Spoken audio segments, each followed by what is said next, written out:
Regular commission meeting to order for Tuesday, November the 26th, 2013. The invocation will be by the Reverend Dean McNamara. If you please stay standing afterwards, we'll do the Pledge of Allegiance. If you have a cell phone, please either turn it off or put it on vibrate. Reverend? In the way of an invocation tonight, I'd like to read the first Thanksgiving proclamation that was issued by the Continental Congress of the United States, even before we were officially the United States, November 1st, 1777, authored by Samuel Adams. And in part of it, it reads, and this will be our prayer tonight, "For as much as it is the indispensable duty of all men to adore the superintending providence of Almighty God, to acknowledge with gratitude their obligation to Him for benefits received, together with penitent confession of their sins, whereby they had forfeited every favor, and their humble and earnest supplications that it may please God, through the merits of Jesus Christ, mercifully to forgive and blot them out of remembrance. It is therefore recommended to set apart Thursday," it says the 18th day of December next, "for solemn thanksgiving and praise, that with one heart and one voice the good people may express the grateful feeling of their hearts and consecrate themselves to the service of their divine benefactor, acknowledging with gratitude their obligations to Him for benefits received, to prosper the means of religion for the promotion and enlargement of that kingdom which consists in righteousness, peace, and joy, in the Father, Son, and Holy Ghost. Amen." I pledge Allegiance to the flag of the United States of America and to the republic for which it stands, one nation, under God, indivisible, with liberty and justice for all.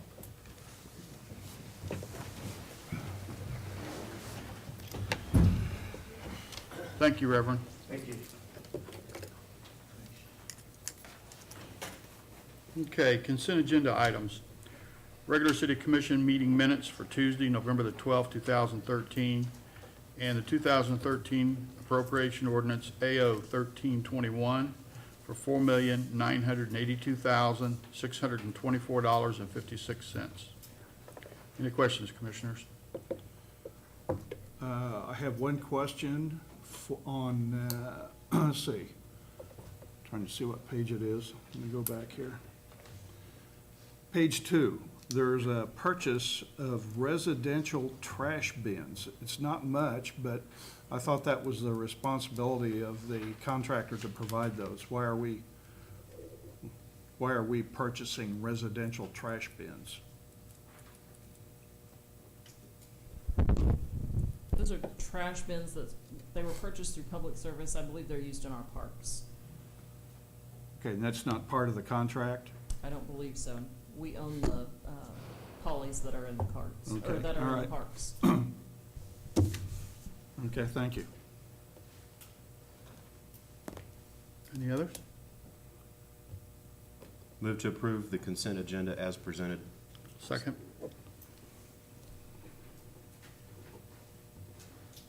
Motion was made by Commissioner Edwards and seconded by Mayor George to approve the consent agenda as presented. Commissioner Faulkner, Aye. Commissioner Edwards, Aye. Mayor George, Aye. Commissioner Castler. Aye.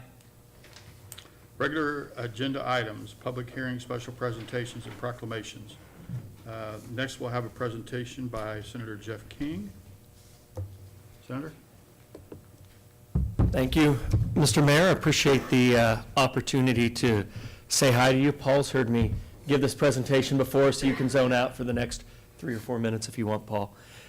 I really have very little affirmatively to present to you. I'm trying to make a habit of getting around to the cities that I represent, try to get once a year, but at least every other, to a commission meeting, just to give you a chance if you have questions of what we're doing in Topeka.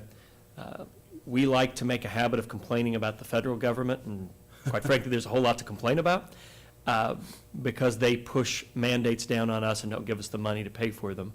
At the same time, we tend to turn around, oftentimes unintentionally, do the same thing and give mandates on you without the money to pay for them. And certainly I, in my 7 years, have tried to fight against those unfunded mandates to local governments, but some slip through the cracks and some get passed over my objection. and want to make sure that we have a good dialogue on that, see that I'm doing everything I can to keep those, let you do your job the way you do it best, let's put it that way.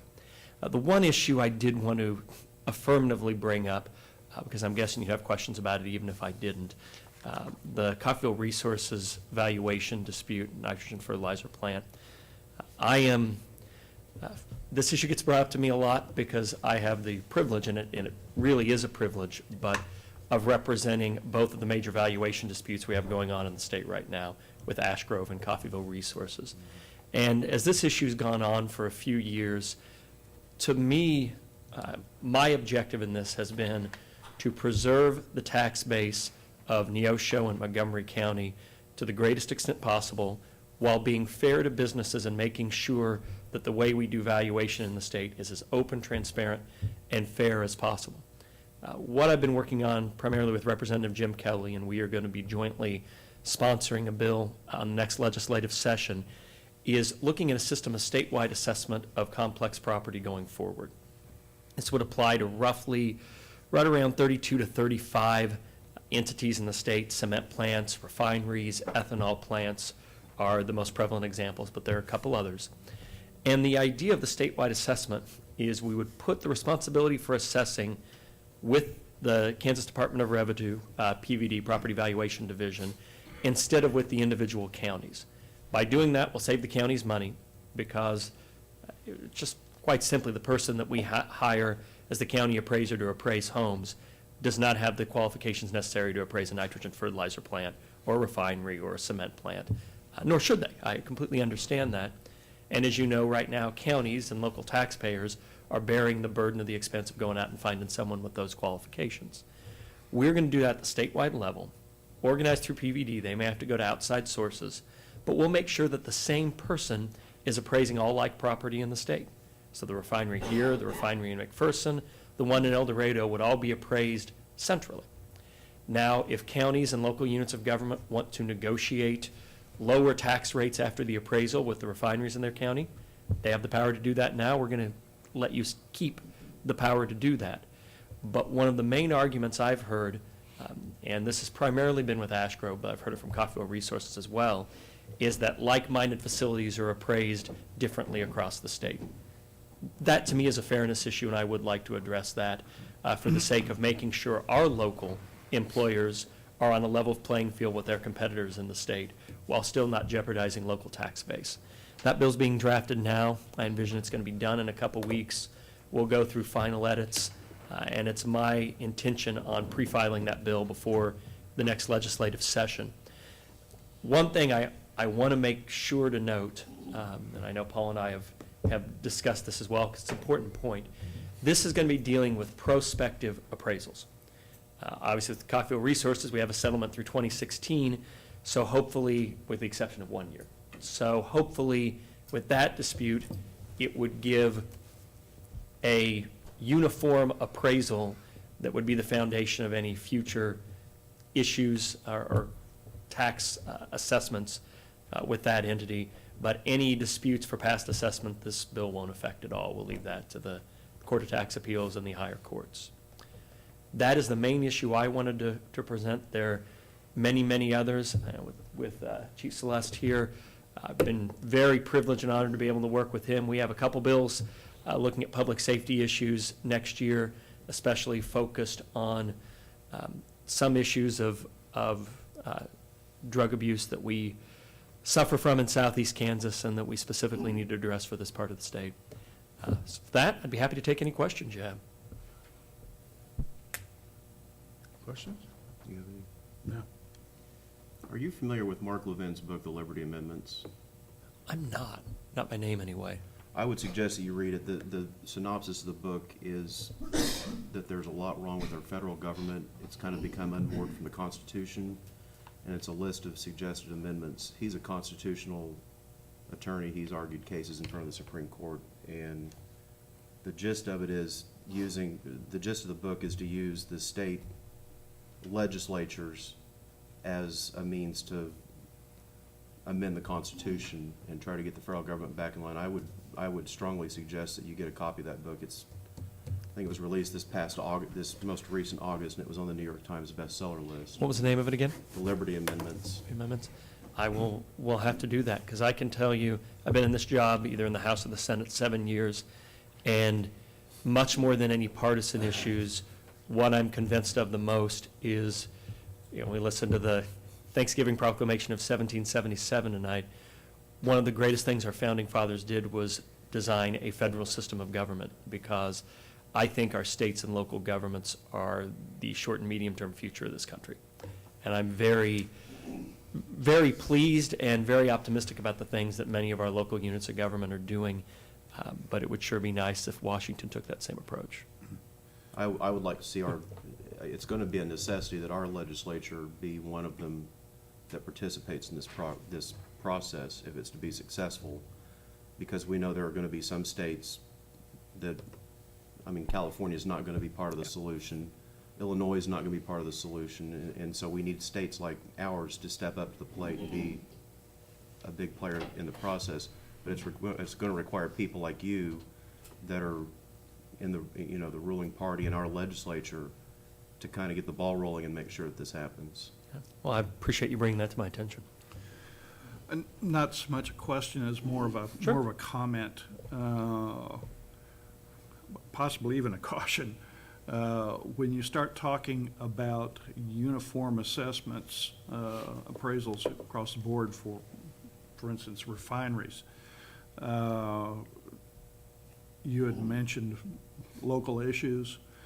That sort of starts to get into the home rule arena, and where a cookie cutter approach does not necessarily work for us as it would in El Dorado. So just to be aware of those, and as we've previously discussed, I'll be in contact with your office about those issues. By all means, and that, we want to make crystal clear when we do this that we not usurp any authority of the local unit of government to negotiate what the final assessed value is. And I agree with you that if we, at the state level, tried to usurp that local authority to determine the final property tax bill, I think we're getting into real home rule concerns. If it is providing the expertise to give the initial appraisal uniformly and the locals can do what they want with that, I have talked to some of our lawyers in the legislature, and they feel comfortable that that is outside of home rule concern. But that, looking at that issue as it moves through the process is a serious one, and I appreciate you keeping us focused on it. Okay. Thank you. Thanks, All Senator. right. Appreciate the time. Thank you. Thank you so much. Moving on, a presentation from Griff Walker and James Littleford of the Boys and Girls Club After School Program. Gentlemen, step right up. Good afternoon, and appreciate the commission for giving us this opportunity to come in and speak on behalf of the Boys and Girls Club and the after-school program. The first thing I'd like to talk about is an addition that we've added to the program the last, was it 2 years? Jim? The last 2 years is the 21st Century Grant. It's helped us build a relationship with the teachers out at the elementary school, K through 5th grade. And we're able now to have teachers in our after-school program, and Jimmy's the actual director of that program, so I'm going to let him tell you a little bit about it and how it's enhanced our programs that we're offering at the Boys and Girls Club. With the addition of 21st Century funds, we've been allowed to, as Mr. Walker stated, hire on certified teaching staff to work after school with our students from 3:30 to 6. They rotate through 30-minute block sessions, 2 reading sessions, a math session, an enrichment session, and also a PE session so that they are able to get some physical activity as well, because we all know that if you sit in class from 8 to 3 and then have to go sit and do more class, doesn't always go over so well. So we have the PE block. The enrichment block is usually a hands-on activity. Some of the things that we have done are some, they've built planets out of paper mache. They do some health where they talk about nutrition, and they do the My Plate activities. The reading blocks, there's 2 of those. One is to help with read aloud fluency and vocabulary. The other one is a silent reading time where they're able to read their books and then take tests or quizzes over the book to kind of show what they'd read and what they had learned. And then the math block, we are kind of starting to use what goes on during the school day and blend that into the after-school program to help and to provide extra assistance in the area of math curriculum to our students so that they can hopefully perform better on state assessments as we go forward. Obviously, state assessments are changing for us greatly, and so as those change, we'll obviously have to adapt the way that we present our information.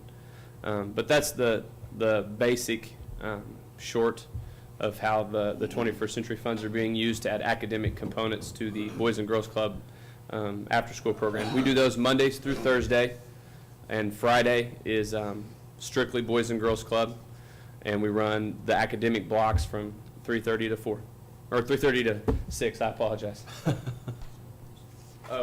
We also changed the way we do summer school. Mr. Walker and I combined the summer school with the Boys and Girls Club to offer academics for all students, not just those students who were struggling that may need to attend summer school. We had an excellent turnout, around 145 to 150 kids average from the start of summer till the middle of July. One of our concerns, obviously, is 6 weeks of summer school for some kids is a long time. And actually, they did an excellent job. We have a Legos unit that they are able to build certain machines and then plug them into a computer, and they program the computer and it makes the machine work. They really enjoyed that. We had Greenbush in 3 times throughout the semester to do rocket activities, and they built little paper rockets that actually were propelled by Alka-Seltzer. And they went outside and they were able to build them and shoot them off. But it was an excellent summer program that Griff and I were able to put on this summer, and we're hoping to be able to do that again as we go forward. Thank you. Thank you. In closing, also, I'd like to say thank you again to the City of Coffeyville for allowing us to utilize the building at the James Tieske Center, Activity Center.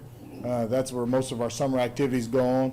And if someone's come to you today, I'd like you guys to know more about our program, because if you're going to represent the Boys and Girls Club, I mean, sometimes people say, well, what is the Boys and Girls Club? Well, all I know is the Boys and Girls Club of Coffeyville. Well, I want to be able to have positive speakers out there from my club. And just having the name Boys and Girls Club of Coffeyville in your town, you have a national recognized organization in your community that draws in numerous dollars from outside corporations and, you know, corporations around the world. And I'm so proud to be involved with that program. But I want the community of Coffeyville to understand that we're in a different spot now with our club, where it's not just rollout basketballs anymore. It's actually came to the point where, you know, we're doing webinars with part-time staff members. You know, we do things now where a lady comes down once a month and she's meeting with them how to work with the kids better. I'm not a professional in those fields. When I took over the Boys and Girls Club, I didn't know anything about that. I just knew I was a good person. But now I've figured out ways to help my staff and give them the tools to better assist kids in our community. And that's my focus going into the next 2 years of this 21st Century grant, is to utilize the funding within the grants and also utilize the resources that they have to offer for our Boys and Girls Club of Coffeyville. So some new things that we got coming up is our promotional video. We've got our storyline created. Coffeyville Community College video tech class has assisted us with that, so that should be coming out soon. We also are getting ready for our Shop of the Cop, which is another big thank you to the City of Coffeyville for the police and fire department. They come out, and also the sheriff department, and show their support tremendously to those kids. The kids look forward to that every year. The kids receive a $50 gift card, and they're able to purchase items for either themselves or family members.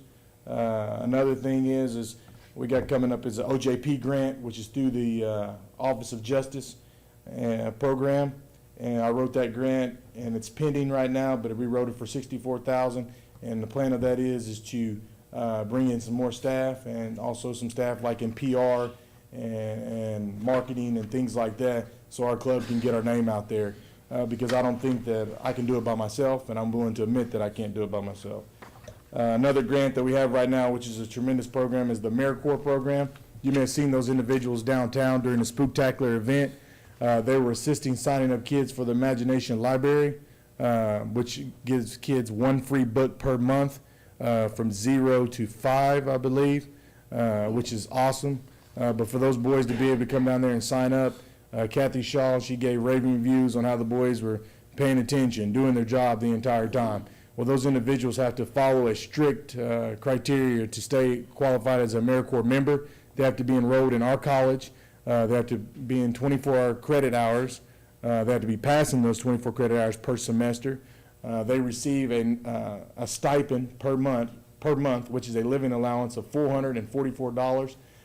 Each member, they're called MSYs. We have 4 MSYs, but we have a total of 8 slots.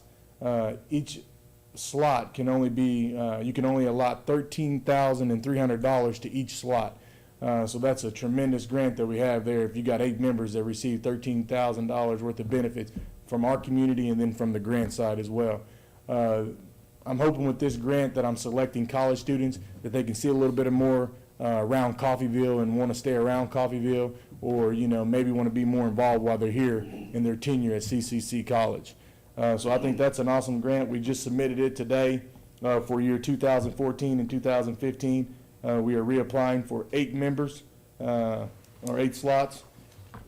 The next grant that we have out right now is our Walmart grant for our Shop with the Cop. And I wrote that in conjunction with the Coffeyville Police Department, and it is $2,500. And our goal this year is to raise $10,000 as we raised last year, which would allow each kid at Boys and Girls Club that attended at least 28 days or more in the first semester to participate in the Shop with the Cop activity. So that grant, I'm waiting for a response back from Walmart corporate office. I'd also like to say thank you to another big donor that we have, which is Amazon.com. They came through on the match day, and they presented the Boys and Girls Club with a check of $1,000, and there were numerous other donors that helped out the Boys and Girls Club to help with the continuation of funding. That's a neat thing about that match day is I don't think the community understood it. Is some non-for-profit organizations like ourselves, we don't have any continuation of funding. I like to keep 90 days of operational money at least on hand at my club, but a lot of our non-for-profits don't have that money on hand. So when you see an event like that where they're putting money back that you can draw interest on, that's a pretty neat endeavor that they took on. So I commend the Community Foundation for that as well. And last, what I'd like to say to the commission is I would like to either myself, Mr. Littleford, Ford Hall, which is Director of Operations at the Boys and Girls Club, or Chief Volunteer Officer Jody Strisky with Acme Foundry could come in and maybe present once a semester to the commissioner, and that would be a slot that we could be prepared for, and that we would know that that would be our slot once a semester, so that you can know what's going on in your community. You can also know what's going on in your building. You can know why we got new logos on the bus, credited to Coffeyville Kiwanis Club.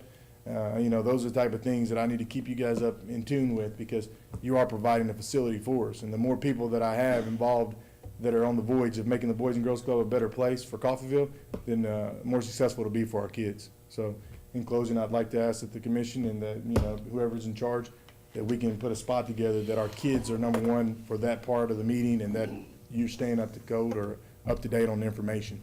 Only thing you need to do, Griff, is just get with Cindy, and she runs the agendas for us, and she can do it whenever. And I'd like to thank both of you gentlemen for the hard work you do, and it means a lot to our youth. I know they think a lot of you guys. Thank you. Thank you very much. Thank you.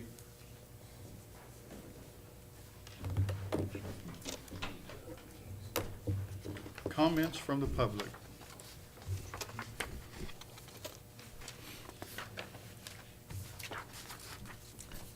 I bring a couple items from a friend of mine who wasn't able to attend.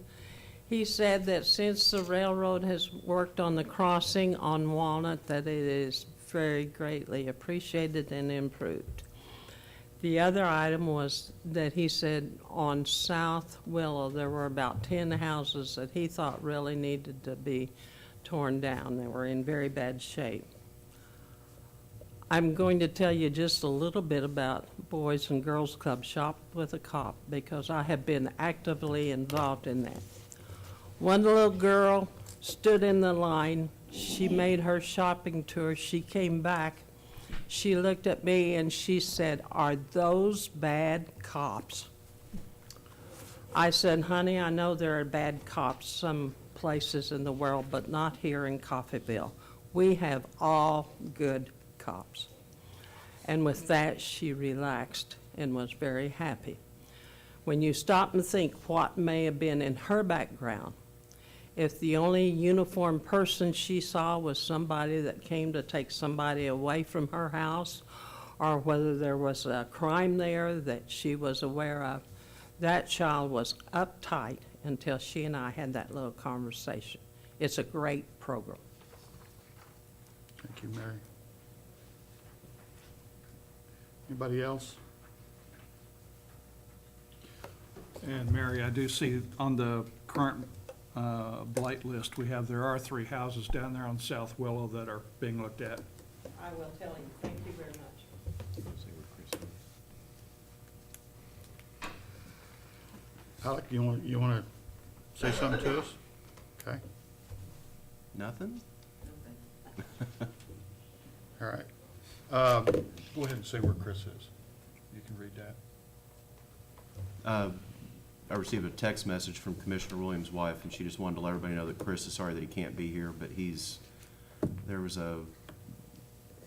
my day began about 4 o'clock today. I work overnights, but I believe there was a shooting and there's a manhunt going on currently. It was not a shooting in Coffeyville, but Chris works with the Montgomery County Sheriff's Department. I believe he's at the command and control center of the manhunt, trying to help coordinate those efforts to find the person and apprehend him. So he was not able to be here tonight, even though he would have liked to have been, but his duty called, and I imagine the community's probably better off tonight in this instance that he stayed at work and he's doing what he's doing. But we hope he has a safe night at work and all of our law enforcement officers have a safe night, and we understand why he's not here. And we do have, talking to the chief, we do have some of our officers up there helping, plus our new armored vehicles up there too. So that's come in handy. Let's go on to old business. We're gonna leave, there's no action on R 1399 on the sale of the property, 217 West 8th. Then the next is resolution number R 13101, a resolution to execute agreement with Sport Turf Midwest for replacement of turf at the Veterans Memorial Stadium. We need to bring that off the table. So can I have a motion to bring it off the table?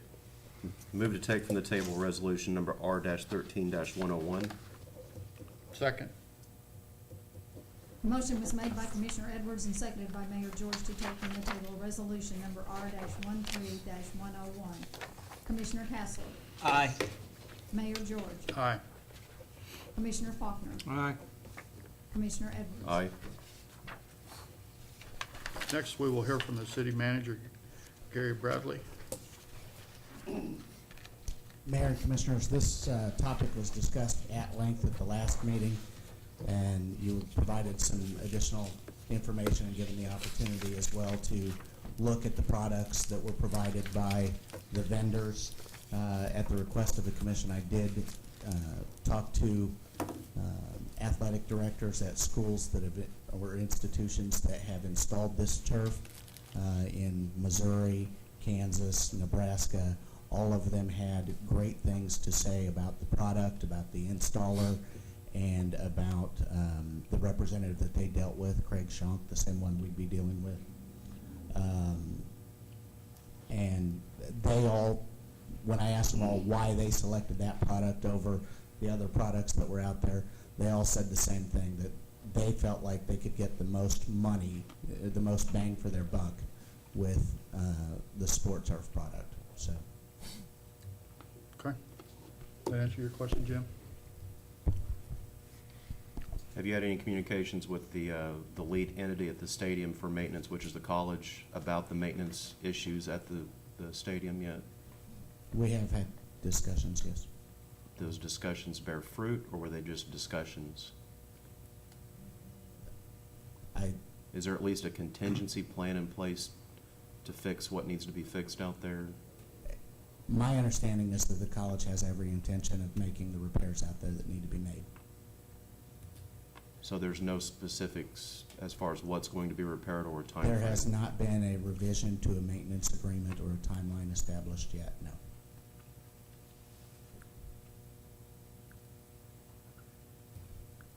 I've heard this tune before, and it never ends well.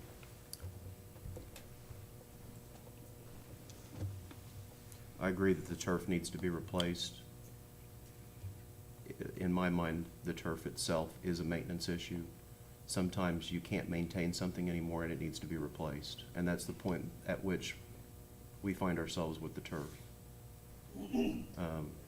So while I won't vote for this tonight because I feel like we're just addressing part of the problem out there, I understand and support the rest of the commission if they choose to vote for it because it does need to be done. And I'm not gonna belabor the point, but I still feel like we need specifics, what needs to be fixed, the time frame that each item needs to be fixed. Because I feel like until we have such a specific document in place in writing to establish an understanding, I just don't think a lot of this stuff's going to be done. And in fairness to the college, you know, the city has facilities that we've, in retrospect, should have done better at maintaining. So I'm certainly, it's not a pox on only their house. I think we've discussed at great length some of the issues that we've had as a taxing entity. And if there's some things out there that they need our assistance on to get fixed, I'm completely in favor of that, but I feel like we're kicking the can down the road. Well, I'll move to approve Resolution R-13-101. I'll second. Motion was made by Mayor George and seconded by Commissioner Kessler to approve resolution number R-13-101 for adoption. Commissioner Faulkner. Aye. Commissioner Kessler. Aye. Commissioner Edwards. No. Mayor George. Aye. New business. Discussion and action to appoint one person to the Montgomery County Juvenile Corrections Board, serving to June 30th, 2016. The applicant is James Littleford. Cindy Price. Mayor and Commissioners, the Juvenile Community Corrections Board is set up through the state statutes, and the purpose is to work with the juvenile the correctional services in the county, and it's statewide. We have 3 appointments on this board through the city of Coffeyville. There are at least 12 members on the board. And the reason we have all 3 of those is because they have to be made by a city of the first class. So there are no residential requirements stipulated in this board. James is here if you'd like to ask any questions. And we still do have a vacancy on this board, and we will continue to advertise for that. Does anybody have any questions for James? Now, how many are currently on the board? There are at least 12. We make 3 appointments. Mrs. Flowers, Winifred Flowers, is on the board. Yes, Winifred Flowers is on the board, and she was appointed in the summer. Okay, so there's no quorum issues then when they meet? Okay. James, I have a question for you real quick, Jimmy. You're a busy guy with being assistant principal and everything. Are you gonna have the time to be able to devote to this? Yeah, my understanding is that most, and Griffin is on this board as well, that it meets in the evening time. And if there were an issue during the school day, the school district would have no problems letting me off to attend those meetings. Okay. Anybody else? I'll take a motion. I'll make a motion to appoint one person to the Montgomery County Juvenile Corrections Board, serving to June 30th, 2016. James Littleford? James Littleford. Yeah, okay. Sorry. Second? Motion was made by Commissioner Kessler and seconded by Commissioner Edwards to appoint James Littleford to a position on the Montgomery County Juvenile Corrections Board, serving to June 30th, 2016. Mayor George. Aye. Commissioner Faulkner. Aye. Commissioner Edwards. Aye. Commissioner Kessler. Aye. Okay, second item, Resolution R-13-102, a resolution to execute a real estate contract for sale of real property to Sean O'Brien. City Manager Gary Bradley will make comments. Mayor and Commissioners, this resolution authorizes the sale of property. It's a small piece that was a railroad spur at the industrial park. to Sean O'Brien. The O'Brien family had previously owned a concrete plant. My understanding was out near the new Walmart, and there was a flood in 2007 and it went away. That family would like to get back into that business here in Coffeyville. They believe there's a strong market for concrete. The city owns the piece of ground out there and really doesn't have a lot of use for it other than business. And that's what we have as an applicant who would like a small piece of, or a proposed buyer who has a need for a small piece of ground. And we have one, so. Any other questions? But, two questions. I probably think they may be just rhetorical questions, given the fact that this is what the request is for, but I'm just thinking, number one, is this the right location? Proximity to the highway and the current industrial plant, or the industrial sites out there, is it the right location? And then number two, is it big enough? Does it suit their needs? Because we're talking about cement plant, yes, we're in favor of it, but The second just don't want to question- make sure that it's is in fact large enough to meet their needs. The second question I think I could answer is it large enough? They approached us about it.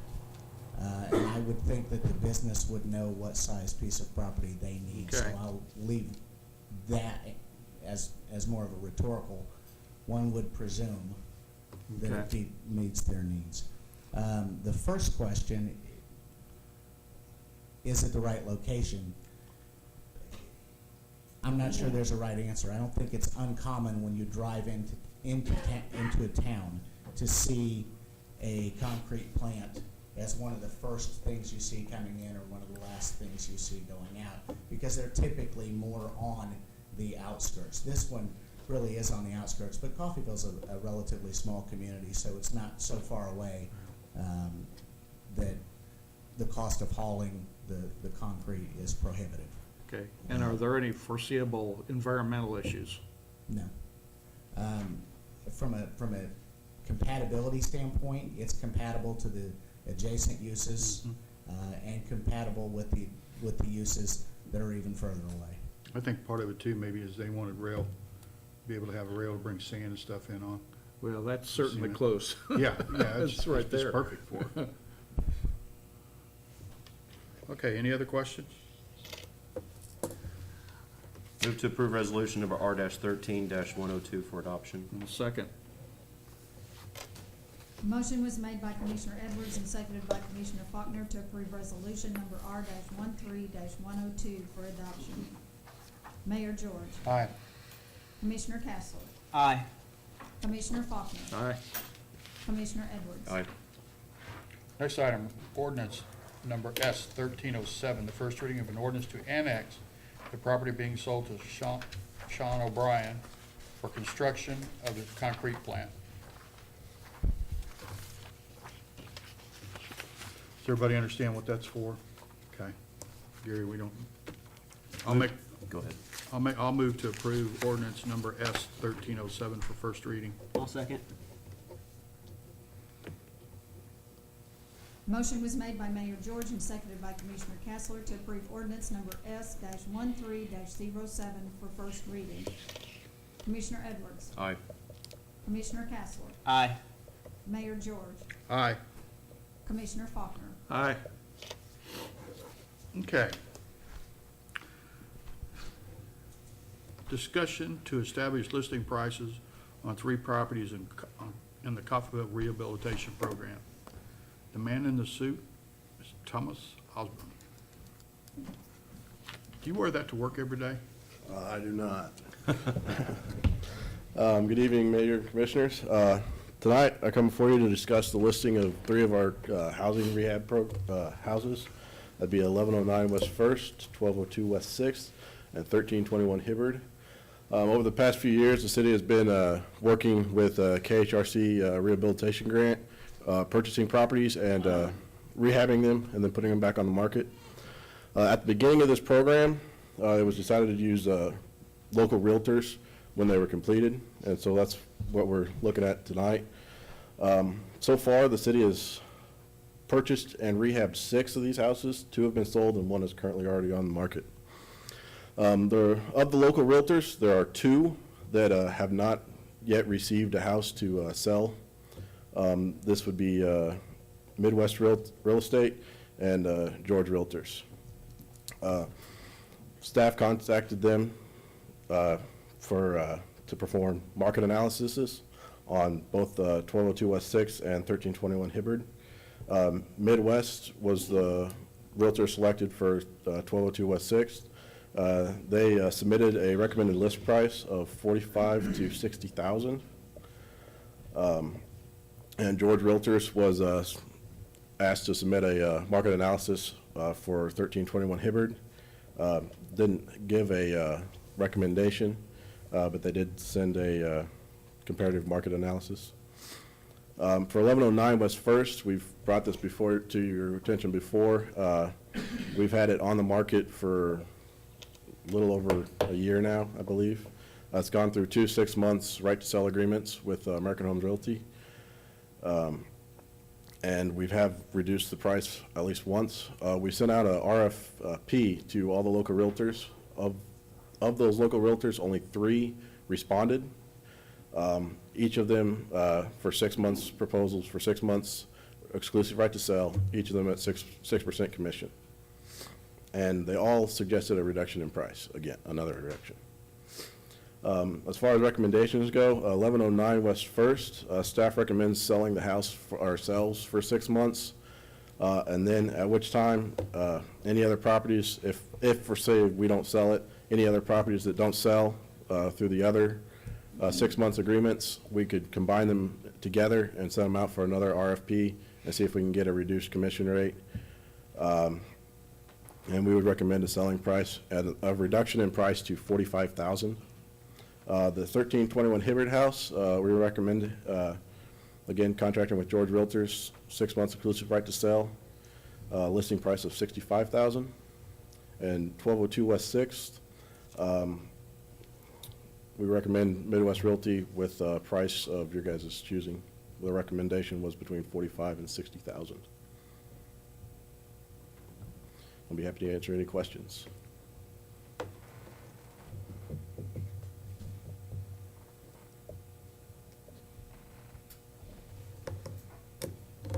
I still feel this is just an incredibly horrible, backwards way to be in the housing business. Specifically, this process. I understand what we're trying to do, and I appreciate the effort that staff has put into this. I just feel like, every time you guys have to come to us for permission to bless what needs to be done, that's just not how it's done in the real world, and it seems cumbersome, and I don't want to say unproductive, because I don't want people to misinterpret what I'm trying to say here. I favor designating the city manager to be ultimately responsible and to communicate to us what he's doing, but I don't personally feel like I need to vote on every time we're going to, take a reduction in price, or you either have trust in your city staff or you don't, and I do. And I know that we have a mayor who's also a real estate broker, and this is just cumbersome. And in my mind, I don't know that it's necessary. I appreciate that you guys are doing it, but to me, this is why this hasn't worked. Another piece of it too, I just hope we can reach a point where we're get away from the philosophy of buy high and sell, or buy high and sell low.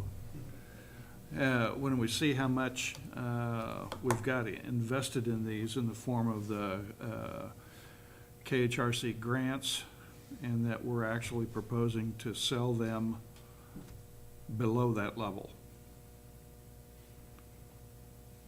Here we're turning loose, we're selling something for less than we've got in it. But I think, Grant, you know, it's grant money. We have a piece of it. We have a portion in there, but it's still just, it's bad business. but the process that we've adhered to is the same process that we use. I mean, if we're gonna, we go out for bids on fixing everything that's wrong with the house, and that takes time, and you know, and I want to hear your opinion on this, because your opinion matters more to me on this issue than anybody else's, but when you're trying to flip a house, which is really what we're trying to do, every week that you still own that house digs deeper into your pocket, and we sit here and deliberate as a city government about what we're gonna fix, how we're gonna fix it, who's gonna fix it, how much we're gonna pay them to fix it. And that inherently, that process just slows everything down to the point where I don't know that we could even buy low and sell reasonably high, because I think the whole process, the way that we've adhered to it in this instance, actually works against us. I understand what you're saying, and I can see where Thomas's hands are tied Yeah. when it comes to having to do bids and have to be bonded and all that kind of stuff, because you get a lot of contractors that don't want to have to go through that process. I'll throw this out. Thomas, 1202 West 6, 55,000, 1321 Hibbard, 65, and the 1109 West First, 45. And then let me throw this out too. Take your 6 months listing, which is gonna be, we're walking into the worst time of the year for this. Take your 6 months listing. At the end of 6 months, if these properties don't sell, then what we need to do is we need to come back, and we can do it one of two ways. We can do an open listing with all the brokers, say we'll pay you 3% if you sell it. We put it on our website, the city's website, as for sale. See your local broker. If they want to go to the local broker, fine. If they don't, they come to us. But that way, then we have a split commission. We only pay 3% if that. The other option is, if these things don't sell, then in 6 months, we all sit down and we do an RFP to brokers and say, okay, your best shot. What can you sell them for? What's the commission? And you give all three of them to them. And make them hustle a little bit, see what they can do. Okay. Thank you. Yep. And you look good in the suit, too. I'm never gonna let you live that one down. Comments from commissioners and staff?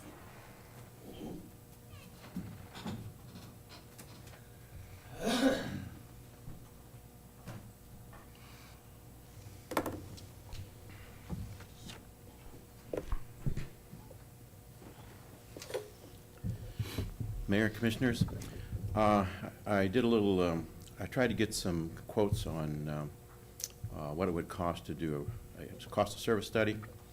I got one, and should have another one in a couple days, but we're probably talking in the neighborhood of 50,000 to as much as 70,000 to do it.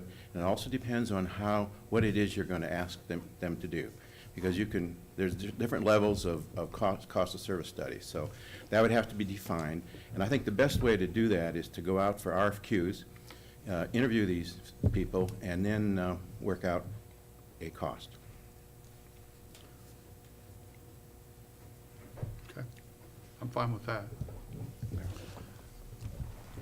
I'd like to, notwithstanding my comments at the previous commission meeting, I'd like to suggest that the commission go ahead and authorize the city manager to proceed officially with this RFP, RFQ, and come up with a list of contractors and move forward with this whole issue as quickly as possible, so that we can, in fact, go ahead and implement the necessary rate changes, whether they be up or down. Okay. Thank you.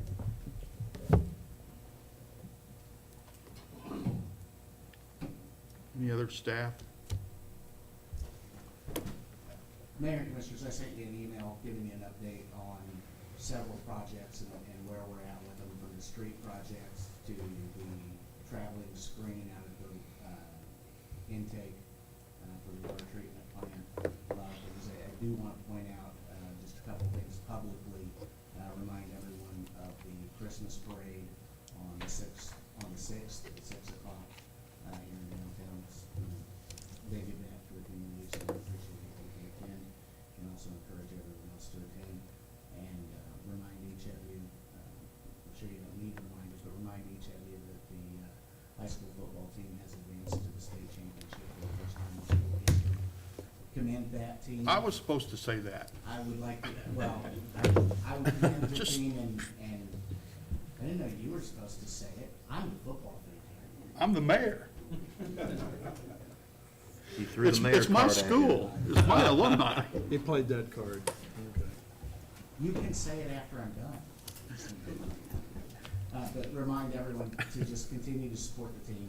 And, you know, it's been a great ride for us so far. I would like to dispel some rumors. There was some discussion floating around the community that the team was going to have to ride the banana bus and same day, or they were going to have to sleep on hardwood floors in the gym somewhere. Not true. I personally spoke to Dr. Morton, and those arrangements to have them appropriately accommodated the night before up in Salina had already been addressed and taken care of.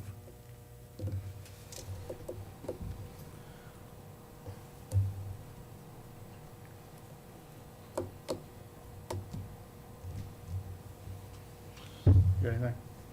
Okay. Marcus, you got anything? I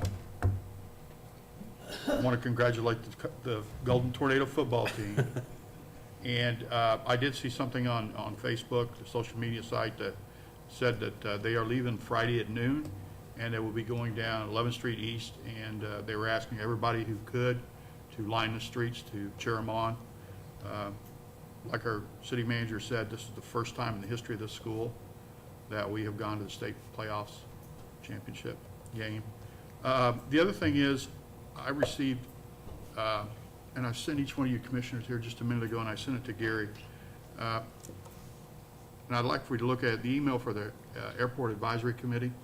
If everybody will look at that, and maybe next meeting come back with some thoughts on this idea. We used to have a committee out there, and now it's gone, or they haven't been active for a while.